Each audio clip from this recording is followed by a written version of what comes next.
अस्सलाम वालेकुम students, welcome to campus dot P K. आज मंडे को आप लोगों का डिस्कशन लेक्चर है जो कि FLP लिया गया था आपका सैटरडे वाले दिन। सो स्टूडेंट्स, पहले तो मुझे ये बताएं कैसा रहा आपका FLP, how was the experience, क्योंकि ऑनलाइन जो है ना वो इतना बड़ा टेस्ट आपने पहली मरतबा दिया होगा। जो बच्चे नए हैं और जो पहले से ट्रांसफ़र होके आए हैं उनका चले एक्सपीरियंस पहले भी था, लेकिन जो नए स्टूडेंट्स हैं उनका एक्सपीरियंस कैसा था। हाँ जी, शेयर योर एक्सपीरियंस। जो बच्चे सलाम कर रहे हैं इनको भी मेरी तरफ से वालेकुम अस्सलाम। उम्मीद है खैरियत से भी होंगे। तमाम को वेलकम भी मैंने कर दिया है। अब मुझे बताएं how was the experience of Saturday. हाँ जी स्टूडेंट्स, चलें जी, बाकी स्टूडेंट्स भी जल्दी जल्दी ज्वाइन कर लें अगर उन तक मेरी आवाज़ पहुंच रही है ब्लूटूथ के ज़रिए, दिल के ब्लूटूथ के ज़रिए। लें जी, it was good, it was good, little bit good. Why जी little bit good? Nice experience, ठीक है जी, शाबाश। वॉज गुड, गुड एक्सपीरियंस, ठीक है, गुड। किसी का बैड भी था एक्सपीरियंस? बैड एक्सपीरियंस रहा हो सर, बहुत अच्छा लगा, वेरी गुड। अच्छा, उसके बाद में ना की भी वहीं पर ही होती है जब तक टेस्ट का टाइम नहीं ख़त्म होता, मीन जो टोटल ओवरऑल टाइम है। सर हमारा MD कैट कब है बच्चों? कोई पता नहीं है। एक्सपेक्टेड अक्टूबर में जाके इंशाल्लाह हो जाएगा। एक्सपेक्टेड अक्टूबर नवंबर के आसपास जो है ना, सितंबर में डेट वगैरह अनाउंस होने का चांस है। सो आप लोग रिलैक्स होके तैयारी करें, ठीक है। कोई इमरजेंसी नहीं है, कोई जल्दी नहीं है, कोई घेर नहीं है, आराम से उनसे आप लोग तैयारी कर सकते हैं। सर अच्छा था, अच्छा अब ठीक है ना, लिटिल बिट अच्छा नहीं, पूरा अच्छा होना चाहिए। आज हमारा गप्पे मारने का भी दिन है। सर सेकंड ईयर के एग्ज़ाम्स होंगे? बिल्कुल नहीं होंगे। ये फेक न्यूज़ जो चल रही है ना वो चलने दें। एग्ज़ाम किसी सूरत भी नहीं हो सकते। जो एतराज़ किया गया है ना उसके ऊपर नया वो बना दिया जाएगा। सर मुझे तो अभी भी की शो हो रही है। आप तो खुशकिस्मत हैं, आपको की शो हो रही है, ठीक है। क्या बात है आपकी, हो रही होगी, मुझे एग्जैक्ट पता नहीं है। MD कैट की डेट आई है और बेटे अभी कहाँ आएगी डेट? अभी तो लॉकडाउन चल रहा है ना, अभी डेट नहीं आएगी। डेट आएगी तो इंशाल्लाह सबसे पहले आपको बताएंगे। परेशान बिल्कुल नहीं होना, रिलैक्स रहना है इंशाल्लाह। हाँ, वाइस चांसलर है ना, अभी मैंने 2 दिन पहले की उनकी एक वीडियो कॉल सुनी। वो किसी से बातचीत कर रहे थे लाइव, तो उस वक्त उनसे यही क्वेश्चन किया, बताएं जी MD कैट के बारे में। तो उन्होंने कहा MD कैट हर सूरत होगा, लेकिन एक्सपेक्टेड यही है कि वो अक्टूबर के बाद जाके हो, ठीक है। बैटरी चेंज कर लें, बैटरी बुला लेते हैं जी मैनेजमेंट स्टाफ को, बैटरी चेंज कर लेते हैं। लेकिन ये बैटरी जो है ना ये लो पे भी काफ़ी देर चल जाती है, परेशान ना हुआ करें। लें जी, जो स्टूडेंट्स अभी ज्वाइन कर रहे हैं मैंने इनको दोबारा बताना है, मैं रिपीट कर देता हूँ कि मैंने क्वेश्चन इनसे ये किया अपने प्यारे बहन भाइयों से कि आप लोगों का जो सैटरडे का टेस्ट था वो कैसा रहा, how was the experience, how was it, कैसा लगा आप लोगों ने। जिन बच्चों ने पहली मरतबा इतना बड़ा टेस्ट और ऑनलाइन दिया है, क्लिक करके आपने आंसर्स लगाने होते हैं, सो कैसा एक्सपीरियंस रहा। आप लोगों को मेरी तस्वीर नहीं आई लेकिन आवाज़ तो आ रही है, परेशानी होना, मैं इधर ही हूँ, ठीक है बेटे। अभी तक फिलहाल वही फैसला है जो उन्होंने पिछले मंथ सुना दिया था। इम्प्रूवर्स वो होंगे जो खुद देना चाहेंगे स्पेशल पेपर, वो भी मेरा नहीं ख्याल कोई देना चाहेगा, ठीक है। वो स्पेशल पेपर की जो कैटेगरी थी। अच्छा जी, तो 100 मार्क्स का था बच्चों, किसके 95 प्लस मार्क्स आए? 100 मार्क्स का जो पेपर था परसों वाला, किसके 95 प्लस थे? हाँ जी, थोड़ी सी गपशप भी हो जाए ना, रोज़ ही पढ़ते रहते हैं, आज डिस्कस करते हैं आप लोगों से। ऐसे लगता है जैसे हम लाइव क्लास के अंदर बैठे हुए हैं, फिज़िकल क्लास के अंदर। हाँ जी बच्चों, 26 नंबर, सानिया के 26 नंबर, बायो में होंगे 26 नंबर, अच्छे हैं। मैं चाहता हूँ 30 आए सबके। 23 आउट ऑफ 30 नहीं, 100 में से किसके थे? 100 में से 95 से ऊपर कौन गया? अपने नंबर बताएं, ज़रा ज़रा चेक तो करें हम। किसी के भी नहीं थे? हाँ यस बताएं फिर क्या थे। हाँ जी बच्चों, किसी के 95 प्लस नहीं, तो हाईएस्ट क्या थे?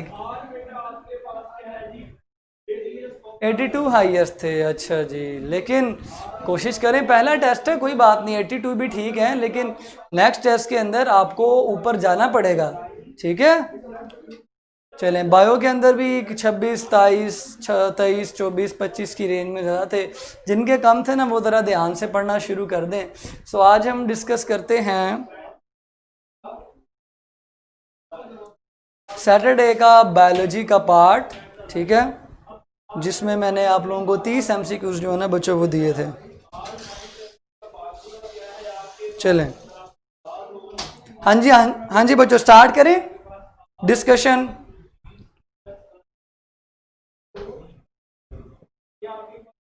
नेक्स्ट टाइम सबके ना 95 से ऊपर होने चाहिए, और एक वक्त आएगा इंशाल्लाह रॉन्ग कीज की वजह से भी मार्क्स कम हैं।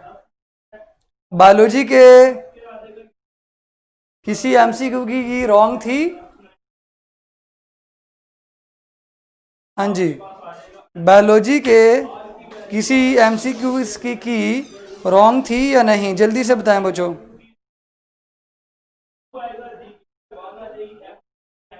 हाँ जी, 8 MCQ सही थे, गलत किए हुए हैं। कितने MCQ की बायोलॉजी के अंदर रॉन्ग थी? चलें डिस्कस करते हैं सबको, ठीक है जी। SCR वाले की थी नहीं सर, अच्छा चलें अभी डिस्कस कर लेते हैं थी या नहीं, ठीक है। हमारा सिलेबस कब तक कंप्लीट हो जाएगा? अगस्त में कंप्लीट हो जाएगा। बायो के ठीक थे, ठीक है जी। चलें सर स्टार्ट करते हैं। Are you ready students? Test मैंने खोल लिया, आप लोग भी जो है वो खोल लें टेस्ट। जिस वक्त टेस्ट क्या नाम है आप लोग करके अपनी की चेक कर रहे होते हैं ना, उस टाइम सेलेक्ट करके ना उसको कॉपी कर लिया करें, ये स्क्रीनशॉट ले लिया करें, ठीक है बेटा। सारा कुछ होगा, अभी आप सिलेबस तो पढ़ लें, पहले से ही आपको जो है ना इतनी प्रॉब्लम्स आ रही हैं, परेशान ना हुआ करें, ठीक है। चलें जी, आर यू रेडी स्टूडेंट्स? आवाज़ कम आ रही है बच्चों की, ऊंची आवाज़ से बोले, ऊंची आवाज़, जैसे ना क्लास में नहीं कहते are you ready students? Yes sir, ऐसे। शाबाश, ये हुई ना बात। चलें बच्चे, we are going to discuss the FLP number 1। FLP number 1 के अंदर हमारा पहला MCQ था, which of the following characteristics is not shared by prokaryotic and eukaryotic cell. इसका मतलब है कि ये ऐसा कैरेक्टर है जो दोनों से शेयर नहीं होता, मतलब दोनों जो है ना सेल के अंदर न्यूक्लियर मेम्ब्रेन नहीं रखते, मतलब न्यूक्लियस नहीं है, न्यूक्लियस नहीं है, तो आंसर है न्यूक्लियर मेम्ब्रेन। सर आप अपने ड्राइव में टेस्ट अपलोड करवा दें। जी बेटा, जो आपका होगा मैं खुद अपलोड करूंगा इंशाल्लाह, आपने मुझे मैसेंजर पे याद करवा देना आज शाम को, ठीक है 8 बजे। लें जी, नेक्स्ट है SER इज इन्वॉल्व इन। तो SER किसके अंदर इन्वॉल्व है बच्चों? सबको पता है SER ड्रग की डिटॉक्सिफिकेशन के अंदर इन्वॉल्व है, ड्रग की डिटॉक्सिफिकेशन के अंदर इन्वॉल्व है। कैल्शियम आयंस की रेगुलेशन में भी SER इन्वॉल्व होता है, नर्व इम्पल्स की ट्रांसपोर्ट में भी SER इन्वॉल्व होता है, transport of nerve impulse material में भी SER इन्वॉल्व है। सिर्फ जो है ना क्या नाम है किस पे प्रोटीन्स की फॉर्मेशन और ट्रांसपोर्ट के अंदर RER इन्वॉल्व है, बाकी सारे फंक्शंस। लिपिड्स की, अगर लिपिड्स की सिंथेसिस हो तो उसके अंदर भी बच्चों कौन इन्वॉल्व होता है? स्मूथ एंडोप्लाज्मिक रेटिक्यूलम, ठीक है। SER के फंक्शन में ये भी है कि वो लिपिड्स की भी सिंथेसिस वगैरह करता है। चले नेक्स्ट है, protoplast of a plant cell lack nucleus, lack cytoplasm, lack cell wall. तो बच्चों प्रोटोप्लास्ट बनती है सेल वॉल की रिमूवल से। ये देखें, ये एक समझ लें पॉइंट, ये अगर प्लांट का एक सेल है और ये सेल मेम्ब्रेन है, ये बड़ा सा अंकल वैक्यूल है, ये चाचू न्यूक्लियस है, तो इसको हम प्लांट सेल का नाम देंगे। ये प्रोटोप्लास्ट कैसे बनेगा? अगर हम इसकी सेल वॉल को रिमूव कर, देखें मैं अपनी उंगली से कितनी प्यारी सेल वॉल रिमूव कर रहा हूं। Now this is known as protoplast. Protoplast जब सेल वॉल रिमूव कर दी तो ये बन गया protoplast. Oxidative metabolism is carried out on in, तो याद है आपको माइटोकॉन्ड्रिया के अंदर जो इनर मेम्ब्रेन होती है जिसको हम क्रिस्टा कहते हैं, उसकी सरफेस पे ही सारी ऑक्सीडेटिव मेटाबॉलिज्म हो रही होती है, इस सरफेस पे हो रही होती है। ओके, क्योंकि सारे इलेक्ट्रॉन ट्रांसपोर्ट चेन के कैरियर वगैरह इसी मेम्ब्रेन पे होते हैं। The complex of sugar polymers and proteins which are patchily distributed on plasma membrane, मैंने बच्चों को बताया था, किसी ने क्वेश्चन का पूछा था ग्लाइकोकैलेक्स क्या होता है, तो मैंने बताया था सेल मेम्ब्रेन के ना ऊपर जो कार्बोहाइड्रेट के पार्ट होते हैं और प्रोटीन ऊपर से नज़र आ रही होती हैं, उनको मिला के ग्लाइकोकैलेक्स कहते हैं। वो एक शीट बना देती हैं, वो एक शीट बना देती हैं और उस शीट को हम ग्लाइकोकैलेक्स का नाम देते हैं। ठीक है, चलें जी, ग्लाइकोकैलेक्स आंसर है, ग्लाइकोकैलेक्स। और ये इस तरह से, जिस तरह खीर के ऊपर बादाम नहीं नजर आ रहे होते, खोपरा नजर आ रहा होता है, ऐसे ही एक लेयर बन जाती है मेम्ब्रेन के ऊपर। ठीक है जी, ताइबा कह रहे हैं जी जो मैंने पूछी जी, बिल्कुल आपकी क्या ही बात है, छा गई आप। विच of the following substance cross the membrane more easily, सबसे सिंपल, जो लिपिड्स की बनी हुई मेम्ब्रेन है उसमें से लिपिड सोलुबल चीजें ही आसानी से क्रॉस कर सकती हैं। हाँ, आयंस या जिनके ऊपर चार्ज होता है उनको प्रॉब्लम होती है, लेकिन उनके लिए भी अल्लाह ने कैरियर्स वगैरह रखे हुए हैं, पंप्स वगैरह रखे हुए हैं। लेकिन नेक्स्ट है, movement through nuclear pore is restricted primarily, ये समझ लें इसका मतलब क्या है। अगर आपके पास ये एक सेल है, ये न्यूक्लियस है, तो न्यूक्लियस का जो पोर है इसमें से कौन बाहर आ सकता है? क्या आपको याद है डीएनए से जो आरएनए बनता है वो इसी पोर के जरिए बाहर आता है। उसके अलावा कुछ एंजाइम्स वगैरह ऐसे होते हैं, जो प्रोटीन वगैरह ऐसी होती हैं जो न्यूक्लियर पोर के जरिए न्यूक्लियस के अंदर जाती हैं। सो आरएनए भी टिक हुआ, प्रोटीन भी टिक हुई। और उसके अलावा जो न्यूक्लियोलस छोटे छोटे राइबोसोम बनाता है वो भी इसी से बाहर आते हैं। और राइबोसोम आपको पता है आरएनए प्लस प्रोटीन से मिलके बने होते हैं, इसलिए यहाँ पे लिखा हुआ है आरएनए प्रोटीन कॉम्प्लेक्सेस। सो प्रोटीन्स भी बाहर और अंदर जा सकती हैं, आरएनए भी बाहर और अंदर जा सकता है। आरएनए प्रोटीन का जो कॉम्प्लेक्स है यानी राइबोसोम मुराद है इससे कौन मुराद है? राइबोसोम। तो राइबोसोम भी इसको क्रॉस कर सकते हैं। सी ऑप्शन होगा यानी कि चार्ली। 8th MCQ है, it is not the part of ribosome. तो अभी आपको बताया बच्चों, राइबोसोम में दो चीजें होती हैं, आरएनए होती है और प्रोटीन होती है। सो इसलिए आरएनए और प्रोटीन ही मौजूद है, तो आंसर होगा डीएनए। बीटा जो है वो राइबोसोम्स का पार्ट नहीं होता। ठीक है, रुक गई बच्चों, क्या रुक गई? It is the cluster of peripheral, granular and central fibril area। ऐसा कौन सा पार्ट है जिसके पास दो हिस्से होते हैं? मैंने समझाया था, सेंट्रल एरिया फिब्रिल और पेरिफेरल ग्रैनुलर। वो यही है, वो कोई नहीं है, वो यही है जिसका आप लोगों ने न्यूक्लियोलस कहा था, न्यूक्लियोलस। तो आंसर है डेल्टा। अच्छा, मैं ना कभी कभी अल्फा बीटा के बाद चार्ली को सीटा और डीटा भी कह देता हूँ, सो परेशान नहीं होना आपने, ठीक है। तो डेल्टा आंसर है। Number of nuclear pores in erythrocytes 3 to 4। अब वहां पे एक बात क्लियर होती है कि राइबोसोम के पास तो न्यूक्लियस होता ही नहीं है रेड ब्लड सेल के पास। तो याद रखें, रेड ब्लड सेल का जब नया सेल बनता है तब न्यूक्लियस होता है, बाद में हीमोग्लोबिन बढ़ता जाता है और फिर न्यूक्लियस जो है ना वो डिसइंटीग्रेट हो जाता है और सारा हिस्सा हीमोग्लोबिन जो है ना वो कैरी कर लेता है। तो स्टार्ट में हीमोग्लोबिन कम है लेकिन न्यूक्लियस मौजूद है, फिर हीमोग्लोबिन बहुत ज़्यादा हो जाता है तो फिर न्यूक्लियस डिसइंटीग्रेट ऑर्गेनाइज हो जाता है। शुरू में न्यूक्लियस रेड ब्लड सेल के अंदर भी प्रेजेंट होता है। ओके बच्चों, क्लियर है यहाँ तक? 10 MCQs हो गए हैं। इज इट क्लियर और नॉट? चलें, क्लियर है जी। आगे चलें। अटैचमेंट ऑफ राइबोसोमल सब यूनिट्स इज कंट्रोल्ड बाय।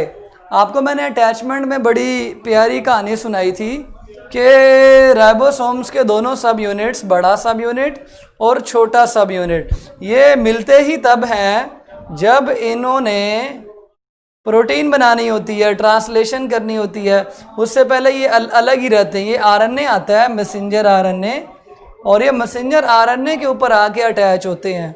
उससे पहले ये अलग ही रहते हैं। इनकी जो अटैचमेंट होती है वो मैग्नीशियम आयंस के ज़रिए कंट्रोल होती है। और एक और एमसीक्यू यहाँ पे याद रखें, मैसेंजर आरएनए राइबोसोम के बड़े सब यूनिट के साथ जुड़ा होता है या छोटे सब यूनिट के साथ? मैसेंजर आरएनए दिखने में तो इन दोनों के दरमियान में है।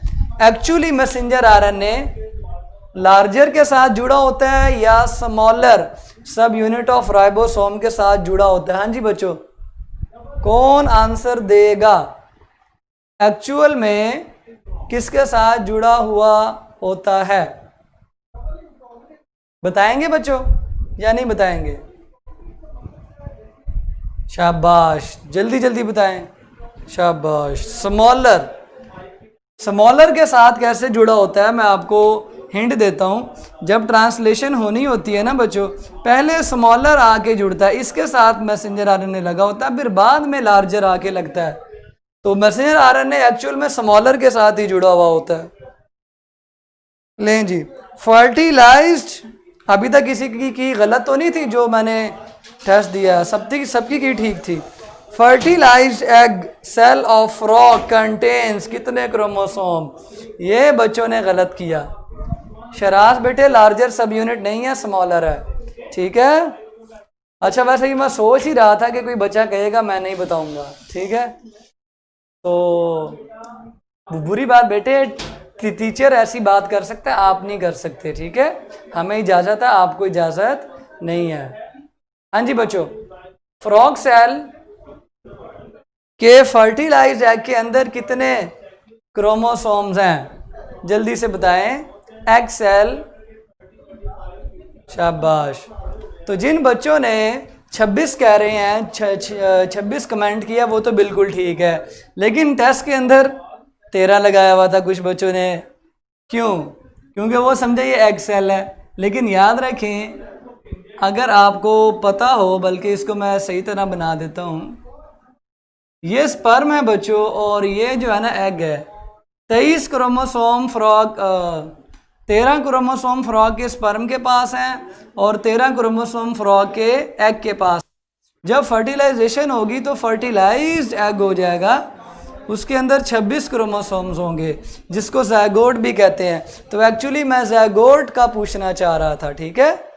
13 is not the answer, answer is 26। 13 sperm के, 13 एग के, और ये मिल गए दोबारा से 26। अगर आप इसको दोबारा आसानी से लिखें, 1n स्पर्म होगा, 1n एग होगा, और 2n जो है ना वो फर्टिलाइज्ड एग, जिसको हम ज़ायगोट भी कहते हैं। तो फर्टिलाइज्ड एग के साथ साथ इसका नाम ज़ायगोट भी है। तो 1n और 2n बच्चों किसके लिए इस्तेमाल होते हैं?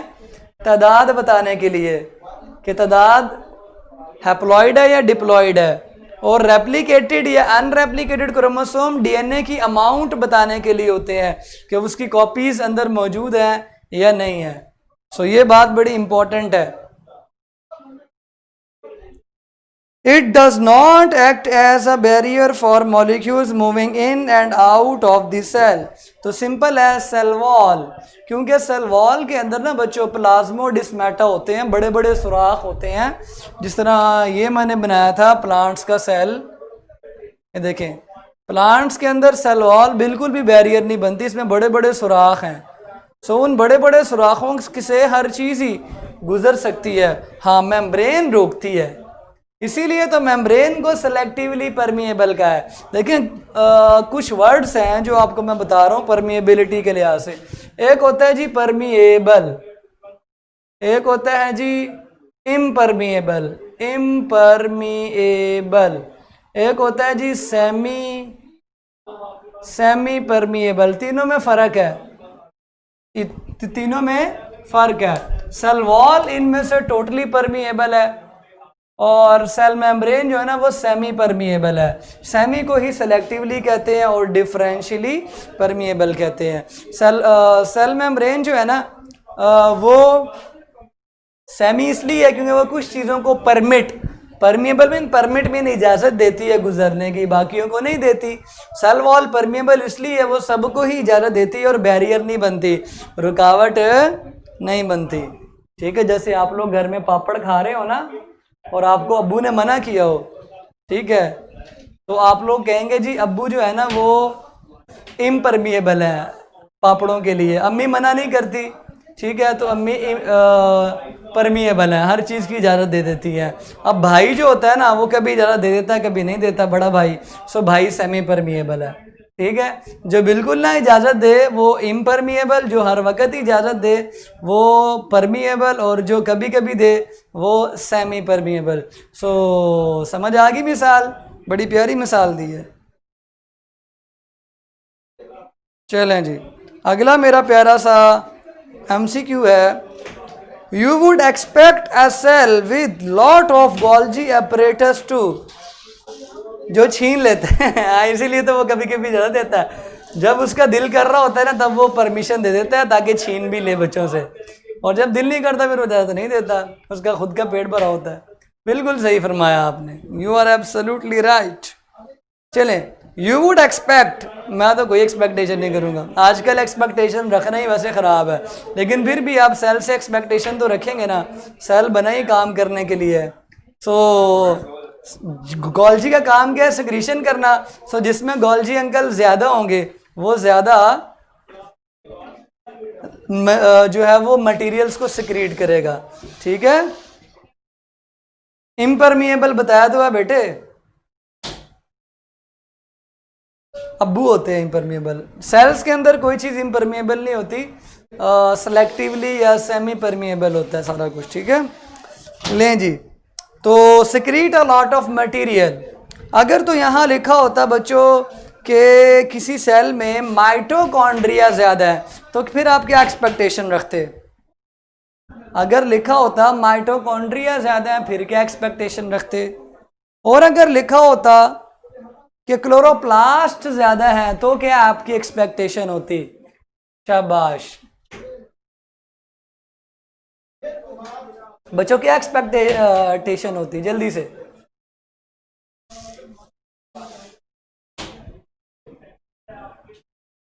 वेरी गुड, अगर माइटोकॉन्ड्रिया ज़्यादा होंगे तो आप एक्सपेक्ट करेंगे कि वो रेस्पिरेशन ज़्यादा करेगा, ATP ज़्यादा बना के देगा, और अगर आप एक्सपेक्ट करेंगे उससे जिसके अंदर क्लोरोप्लास्ट ज़्यादा है तो वो ज़्यादा फोटोसिंथेसिस करेगा।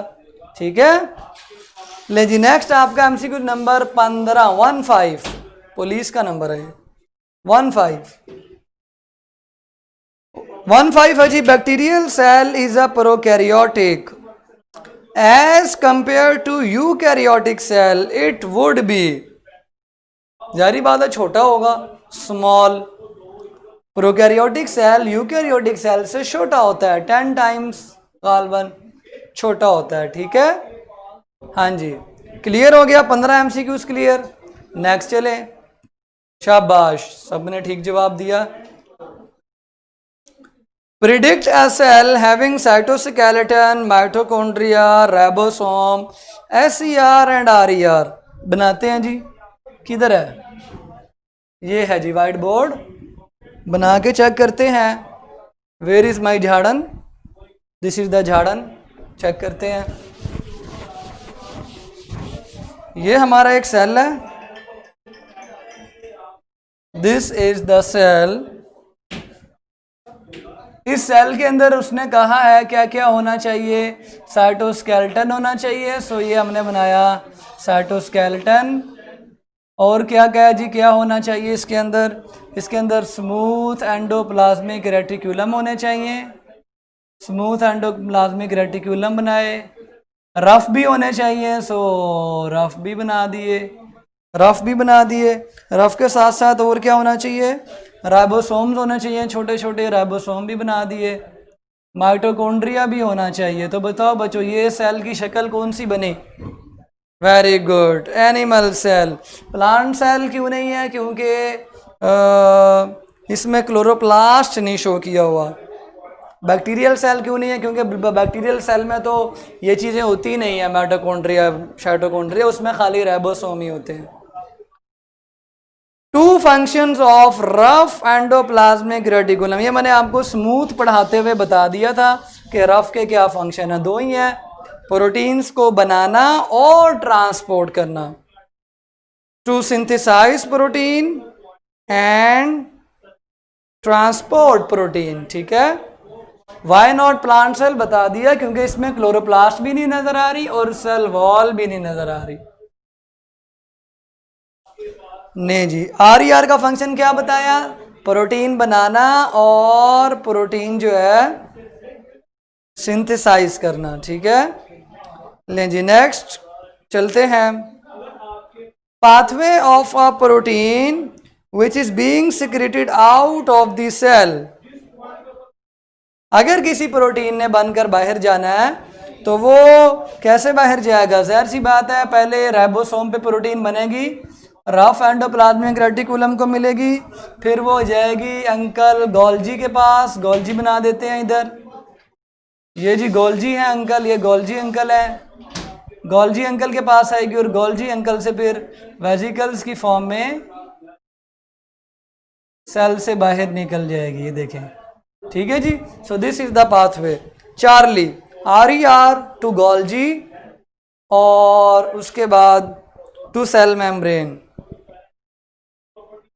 हाँ जी, which of the following has greatest amount of DNA? Common sense सबसे ज्यादा क्रोमोसोम्स न्यूक्लियस में ही होते हैं, बाकी माइटोकॉन्ड्रिया और क्लोरोप्लास्ट में जो DNA वो बहुत थोड़ा होता है। न्यूक्लियस आंसर है Charlie. It is more connected with correct with respect to fluid mosaic model, a lipid bilayer surrounding, नहीं Charlie, a lipid bilayer with embedded proteins, embedded proteins. ठीक है, लें जी 20 हो गए। यहां तक किसी ने कोई क्वेश्चन पूछना बच्चों जल्दी से पूछें, कोई क्वेश्चन पूछना है तो जल्दी से पूछ लें।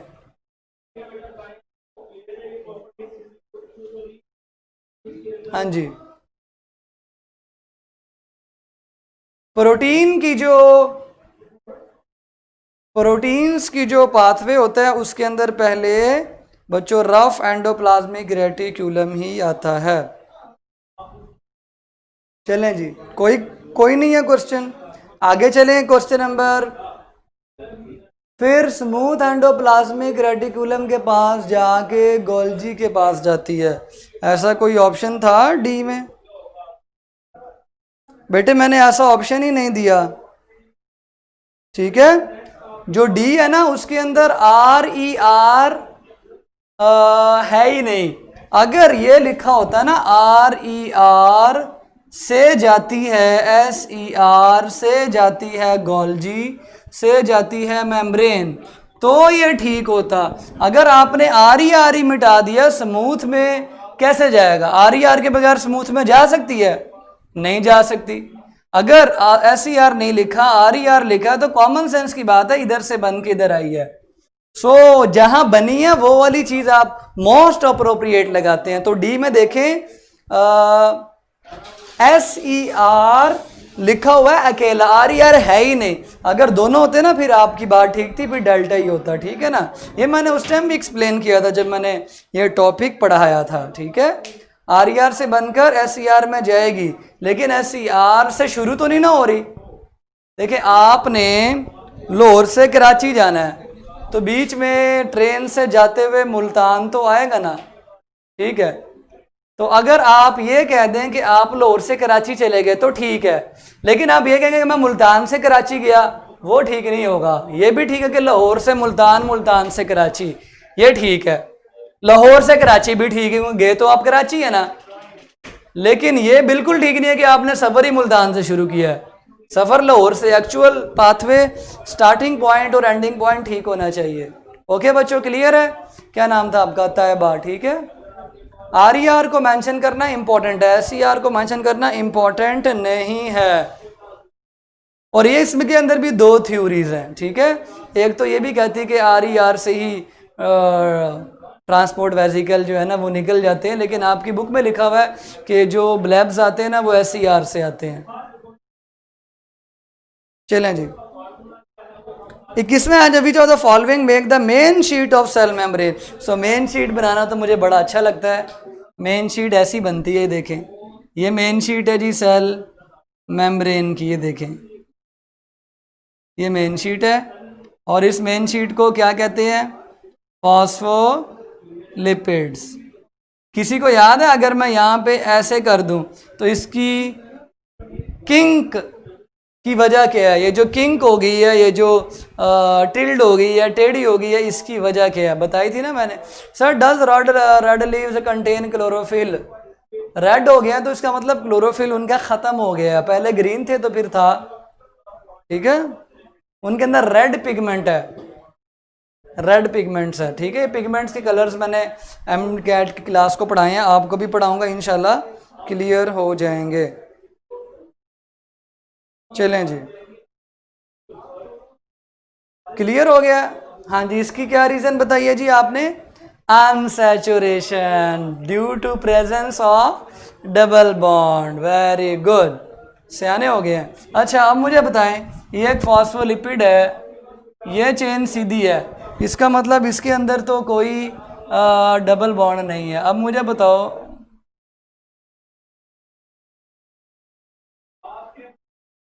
हाँ जी, इसके अंदर कितने डबल बॉन्ड है? गिनो, इसके अंदर कितने डबल बॉन्ड है? How many double bonds are present in this fatty acid? गिनो गिनो गिनो, शाबाश, जल्दी करो। मेरा ख्याल है गिननी है। हाँ जी गिनो बच्चों, शाबाश, जल्दी करो, शाबाश। 5 डबल बॉन्ड है, एक टेढ़ा, दूसरी तरफ से टेढ़ा, तीसरा टेढ़ा, चौथा टेढ़ा, 5 टेढ़ा, 5 जगहों से ये टेढ़ा हुआ है, 5 डबल बॉन्ड्स हैं। बेटा 6 नहीं है, 6 नहीं, 5 जगहों से ये जगह टेढ़ी हो गई है। शाबाश, सियाने हो गए आप लोग, चीज़ें सीखते जा रहे हैं। जी, Golgi apparatus is involve in the formation of, simple है, मैंने आपको बना के दिखाए थे, कितनी खूबसूरत डायग्राम मुझे याद है, यहाँ पे मैंने बनाई थी जब लाइसोसोम बने थे, गोल्जी अपरेटस से बर्ड ऑफ होकर लाइसोसोम बने थे, ठीक है। ये 4 किसने गए बेटे? 4 नहीं, 5 ही हैं, ध्यान से गिने, 5 हैं। सो लाइसोसोम आंसर है जी Charlie. Which of the following is also called bulk transport? Bulk transport का नाम एक्चुअल में ऐसी ट्रांसपोर्ट होता है जिसमें बड़े बड़े मॉलिक्यूल सेल मेम्ब्रेन के जरिए एंटर होते हैं। ये देखें, ये एंडोसाइटोसिस, और जब ये वापस जाएगा तो ये एक्सोसाइटोसिस। सो एंडो और एक्सो दोनों ही बल्क ट्रांसपोर्ट कहलाती हैं। तो बोथ ए एंड बी का मतलब है डेल्टा, डेल्टा ऑप्शन है। बाकी डिफ्यूजन तो छोटी छोटी चीज़ों की होती है, ठीक है, जो कहीं कहीं से जो है ना, सम टाइम आपको पता है भीड़ होती है कई जगहों पे, बहुत रश होता है। डिफ्यूजन कैसे होती है जी? आप लोग छोटी मोटी जगह निकाल ऐसे ऐसे करके ना उसमें से निकल जाते हैं और आगे तक जाके ना अपनी चीज़ कलेक्ट कर लेते हैं, तो वो डिफ्यूजन होती है, खुद ब खुद ही चले गए ना। और सम टाइम बच्चा इतना रो रहा होता है, इतना रो रहा होता है, तो घसीट घसीट के लेके जा रहे होते हैं, वो एक्टिव ट्रांसपोर्ट होती है, ज़बरदस्ती।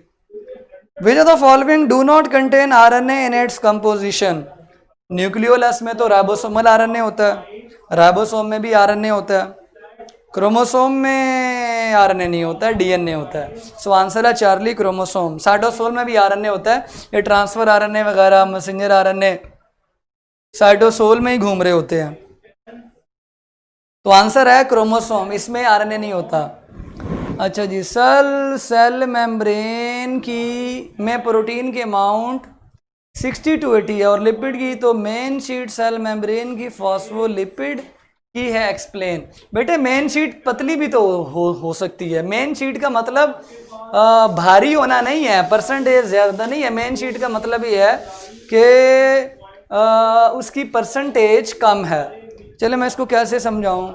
हाँ मैं इसको समझाता हूँ। ये मेरे पास टिश्यू पेपर है, ये टिश्यू पेपर है, ध्यान से इसको देखें। ये दो टिश्यूज है मेरे सामने, मेन शीट, ये देखें दो टिश्यूज हैं। एक ये है लेयर, समझें ये लिपिड की लेयर है, और ये एक दूसरी लेयर है। चेक करें, ध्यान से देखना है। ये देखें अब ये दो लेयर्स हैं। अब मैं इनके अंदर प्रोटीन्स एम्बेड करता हूँ। ये दो लेयर्स हैं, क्या सबको दो लेयर्स नज़र आ रही हैं? ये दो लेयर्स हैं, इनके अंदर मैं ना बड़ी बड़ी प्रोटीन्स एम्बेड कर देता हूँ। एक तो मेरे पास है, लें जी, अब ये प्रोटीन्स मैंने इसके अंदर एम्बेड करना शुरू कर दी।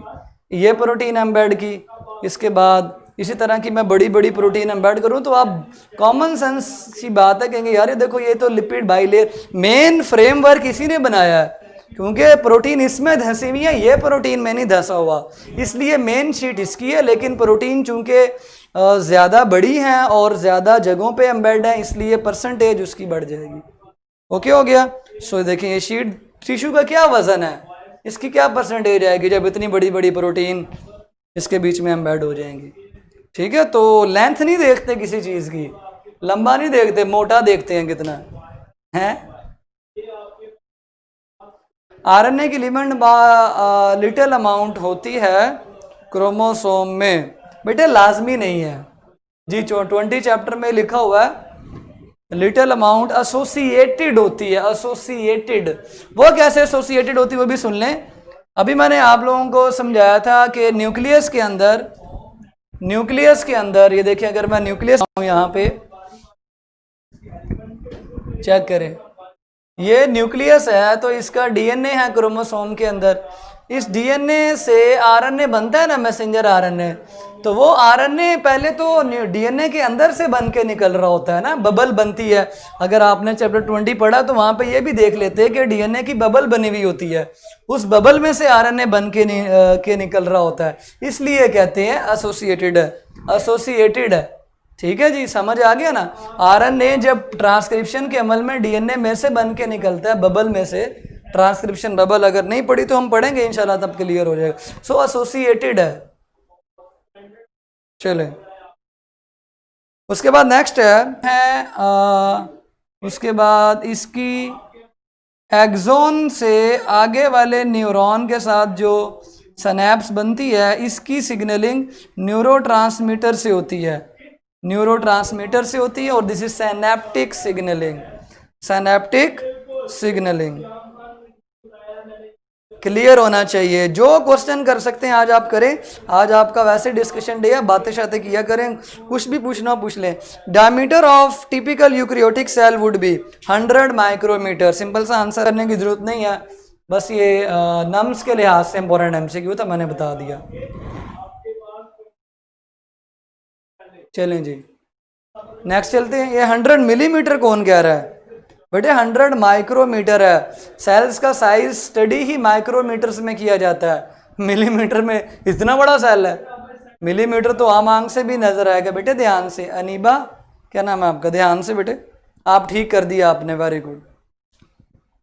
नेक्स्ट है डीएनए कंटेंट इज कंपैरेटिवली लो। सबसे कम क्रोमोसोम किसमें है? बैक्टीरिया में एक ही है, वो भी प्रोटीन के बगैर। सो उसके अंदर डीएनए सबसे कम है, बैक्टीरिया। अल्फा आंसर है जी, अल्फा। ठीक है। Vesicles from the tips of smooth endoplasmic reticulum fuse with Golgi apparatus at cis face, convex face भी कहते हैं। ठीक है,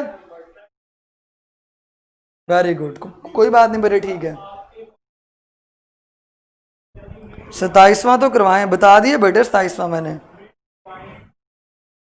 लें जी, वेसिकल्स फ्रॉम, तो इसका आंसर है सिस फेस, और फॉर्मिंग फेस भी इसको कहते हैं, कॉन्वेक्स फेस भी कहते हैं, वेरी गुड।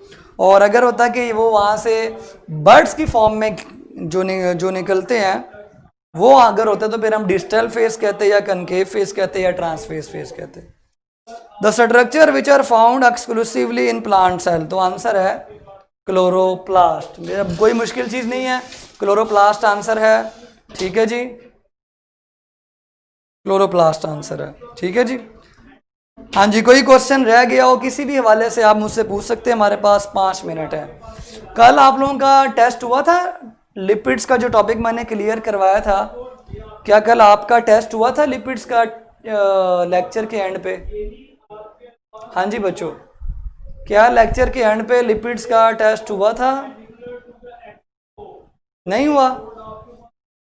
तो फिर उसका आज ले लेते हैं, क्या ख्याल है बेटे? परसों की बात है, कल नहीं। ये कौन कल छुट्टी थी? मुताहिर साहब बंदे बन जाए। चलिए फिर लिपिड्स को भी एक बार देख ले, टेस्ट में अभी आपका शुरू करने लगा हूं। ठीक है, आर यू रेडी? और कोई क्वेश्चन करना चाहते हैं कोई भी मुझसे कर सकते हैं पूरे सेल के चैप्टर में से, ताकि आप लोगों के मैं तमाम सवालों के जवाब दे सकूं। कुछ वक्त है, 5 मिनट है, ताकि आपको ये लगे भाईजान ये ऑनलाइन क्लास नहीं है, फिजिकल क्लास है, हम जब चाहे टीचर से क्वेश्चन कर सकते हैं। ज़्यादा out of the syllabus question नहीं करने, ऐसा क्वेश्चन करें जिससे आपके बहन भाइयों का भी फ़ायदा हो, मेरे फ्यूचर डॉक्टर्स का भी फ़ायदा हो। हाँ जी बच्चों, क्लियर हो गया सारा? चलें,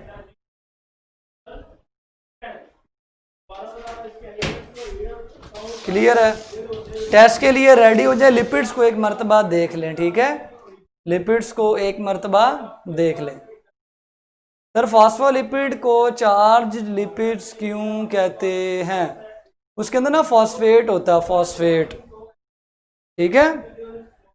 फॉस्फेट होता है, फॉस्फोरिक एसिड की वजह से कहते हैं। फॉस्फोरिक एसिड की ना एक खासियत ये होती है कि वो फॉस्फेट आयन बना देता है।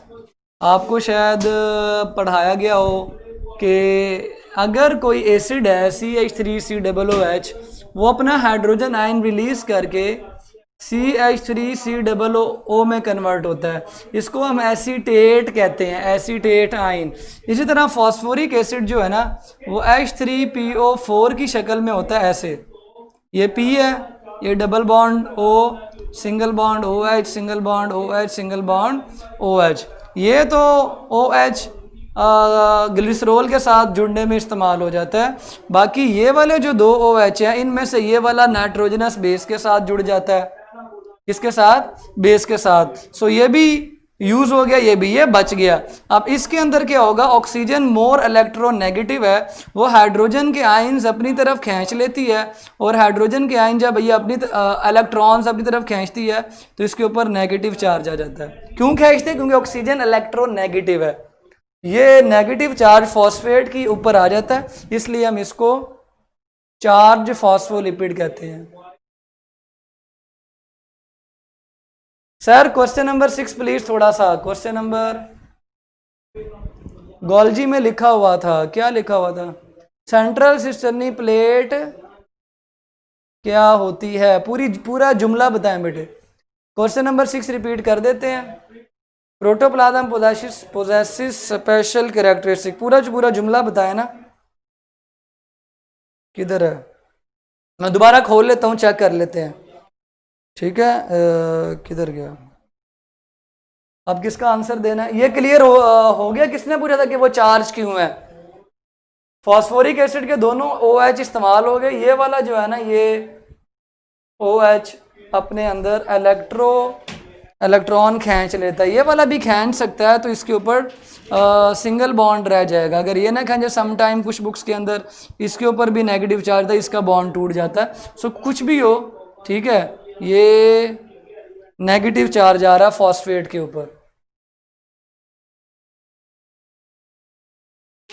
Protoplasm possess special characteristics of due to change in environment. Homeostasis होता है बेटे उसमें, ठीक है? क्वेश्चन नंबर 6 कौन सा है? Which the following substance cross more easily. Lipids इसलिए इजीली क्रॉस कर जाते हैं क्योंकि मेम्ब्रेन भी लिपिड्स की बनी हुई है। मेम्ब्रेन भी, ये मैंने यहाँ बनाई थी, मेम्ब्रेन कहाँ गई? मेम्ब्रेन लिपिड्स की बनी होती है ना, फॉस्फोलिपिड की। सो लिपिड सोलुबल होती हैं चीज़ें, सो वो लिपिड्स में से इजीली क्रॉस कर जाती हैं। मेम्ब्रेन लिपिड की बनी हुई है। ओके, और कोई क्वेश्चन? चलें जी, क्लियर हो गया जी सबको। मैं अब आप लोगों का टेस्ट स्टार्ट करने वाला हूँ। सर 4 दिन बाद FLP होना चाहिए, इतना टाइम नहीं है बेटे, आप लोग अपना घर पे सेल्फ स्टडी भी किया करें। नहीं जी, मैं टेस्ट स्टार्ट कर रहा हूँ, बाकी बातें इंशाल्लाह नेक्स्ट टाइम करेंगे। हाँ जी बच्चे, टेस्ट आप लोगों का ख़त्म हो चुका हुआ है, बहुत मुझे खुशी हुई। काफ़ी बच्चों ने 5 आउट ऑफ 5 मार्क्स गेन किए हैं, लेकिन कुछ बच्चे ऐसे भी हैं जो बहुत कम मार्क्स गेन कर रहे हैं। वो थोड़ा सा सेल्फ स्टडी पे फोकस ज़्यादा करें, ठीक है। मेरा मकसद यही था टेस्ट तक रुकने का, कि मैं आप लोगों को गाइड कर सकूं कि जो 3-2 नंबर वाले बच्चे हैं ये सेल्फ स्टडी पे फोकस करें। अगर आप लेक्चर लेते हैं तो उसको जाके घर पे मेमोराइज़ किया करें, उसको देखा करें, ताकि आप लोगों की जो है ना वो चीज़ें क्लियर हों, ठीक है स्टूडेंट्स। और जिनका जिनका शो नहीं हुआ टेस्ट, वो अपने पेज को रिफ़्रेश किया करें और फिर स्टार्ट टेस्ट पे क्लियर करें, स्टार्ट टेस्ट पे क्लियर करें। अच्छा, एक क्वेश्चन था कि inter connected tubule around the central stack, ये इस तरह बनी होती है ना बेटे, ये देखें ऐसे ऐसे बनी होती है, ये इस तरह से ये ट्यूब्यूल्स होती हैं ऐसे। ये जो बीच में सेंट्रल स्टैक एक दूसरे के ऊपर पड़ी है ना, स्टैक कहते हैं, स्टैक कहते हैं एक दूसरे के ऊपर ऐसे चीज़ पड़ी हुई हो। ओके, और साइड पे इस तरह से ट्यूब्यूल्स ज़्यादा आगे एक्सटेंड हुई होती हैं, और साथ वेसिकल्स भी होते हैं, वो गोल्जी कॉम्प्लेक्स कॉम्प्लेक्स बनाते हैं। तो स्टूडेंट्स, ये था हमारा आज का लेक्चर, डिटेल FLP की डिस्कशन के साथ। हमने कल का टेस्ट भी ले लिया, क्वेश्चंस भी काफ़ी क्लियर किए। इंशाल्लाह हम मिलेंगे कल नेक्स्ट टॉपिक के साथ। सो प्रोटीन्स को घर से पढ़ के आइएगा, अगेन प्रोटीन्स को घर से पढ़ के आइएगा, इंशाल्लाह फ़ायदा होगा। सो कल मिलते हैं स्टूडेंट्स, कल तक के लिए मुझे इजाज़त दें, अल्लाह हाफिज़।